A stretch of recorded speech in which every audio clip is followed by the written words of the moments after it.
Hello guys, ಮೊನ್ನೆ ಅಷ್ಟೇ ಹಾಕಿದಂಥ ಸ್ಟೋರಿಯಲ್ಲಿ ನೋಡಿರ್ಬೋದು, ಬೈಕಿಗೆ ಕೆಲವು ಅಪ್ಗ್ರೇಡ್ಸ್ ಮಾಡಿದ್ದೇನೆ ಅಂತ ಹೇಳಿದ್ದಲ್ಲ. ಸೊ ಇಲ್ಲಿ ನೋಡ್ತಿರುವ ಹಾಗೆ ಫಸ್ಟ್ ಒಂದು ಬಂದು ಇಲ್ಲಿ ಬಬಲ್ ವೈಸರ್ ಕಾಣ್ತುಂಟಲ್ಲ, ಅದೊಂದು ಚೇಂಜ್ ಮಾಡಿದ್ದೇನೆ. ಲಿವರ್ ಗಾರ್ಡ್ಸ್ ಏನು ಬರ್ತದೆ ಅದನ್ನು ಸಹ ಇನ್ಸ್ಟಾಲ್ ಮಾಡಿಸಿದ್ದೇನೆ. ಹ್ಯಾಲೋಜಿನ್ ಬಲ್ಬ್ಸ್ ತೆಗೆದು ನಾನು LED ಬಲ್ಬನ್ನು ಹಾಕಿಸಿದ್ದೇನೆ ಅಲ್ಲಿ.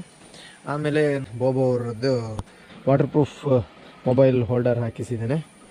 ಆಮೇಲೆ ಎಕ್ಸ್ಪ್ಲಾಶ್ ಅವರದ್ದು ಹಜಾರ್ಡ್ ಮಾಡ್ಯೂಲ್ ಹಾಕಿಸಿದ್ದೇನೆ.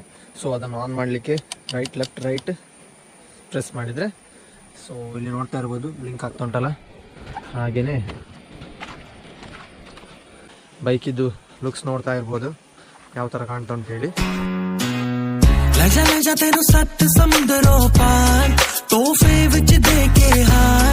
तेनू खूब करा मैं प्यार बिलो बत्तियां बुझा के आया मुड़ तेरा देसी